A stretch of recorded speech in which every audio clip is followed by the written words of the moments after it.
They only like was their dream.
vide dans les câbles. Elle rampe dans les téléphones. Elle se glisse derrière les claviers. Une nuit numérique, froide et sournoise. Une nuit qui ne se voit pas mais qui frappe.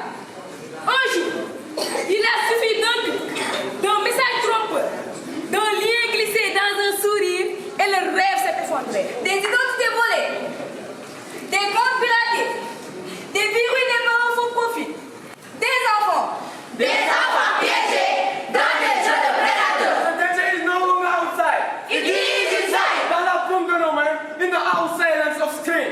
La cybercriminalité ne porte pas de masque. Elle est la masque. Elle parle avec des mots doux.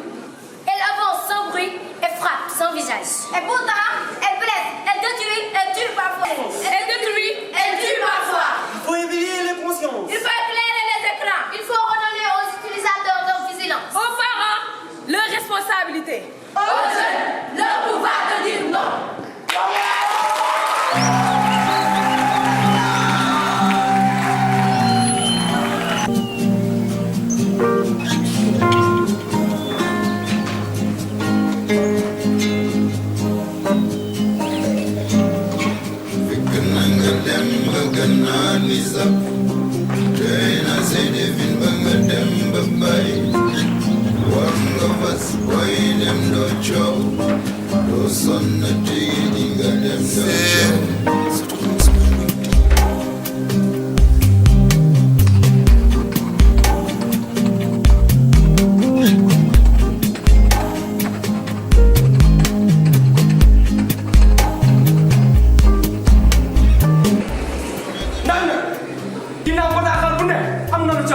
Behind every fake count, there may be a trap. Derrière chaque cliqueur prudent, il y a peut-être une chute. L'éducation est notre seule entreprise. La lucidité est notre mot de passe. La puissance est notre parfum. Et le courage de parler est notre meilleure défense. N'attendons pas que les victimes crient dans le silence numérique. N'attendons pas que les enfants deviennent méfiants trop tard. Responsabiliser, c'est cela notre mission.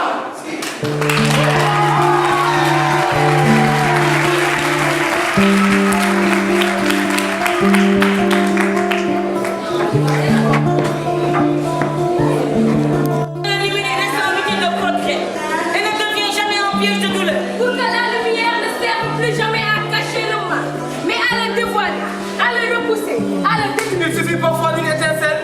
Faisons d'elle une alerte, un appel, une prise de conscience.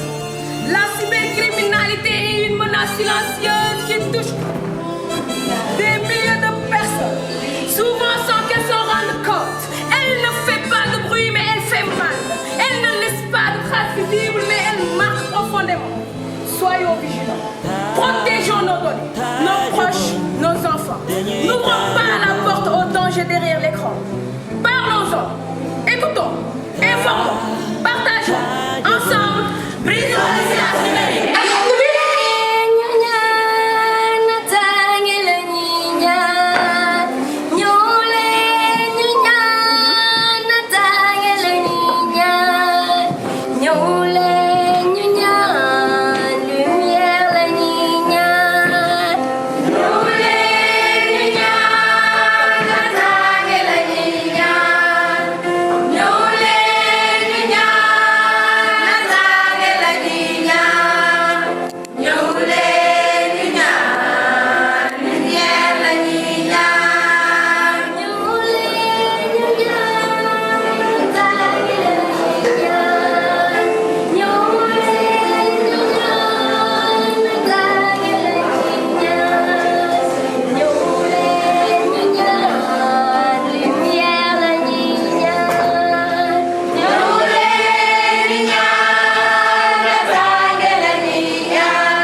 traverser les vallées. Comme l'œuf qui repousse la nuit, nous avons avancé.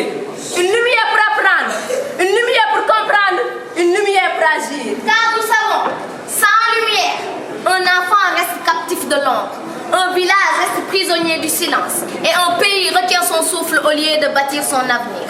Avec dans nos mains le feu du partage, le feu du progrès, le feu de la foi. Chaque fil tendu, chaque lampe allumée, chaque maison éclairée, c'est une étoile nouvelle sur la carte du Sénégal. Et une école silencieuse qui renaît. Et une main qui s'ouvre à prendre. La lumière, c'est relier les cœurs, électrifier les rêves, éduquer les consciences, illuminer les destins. Et demain,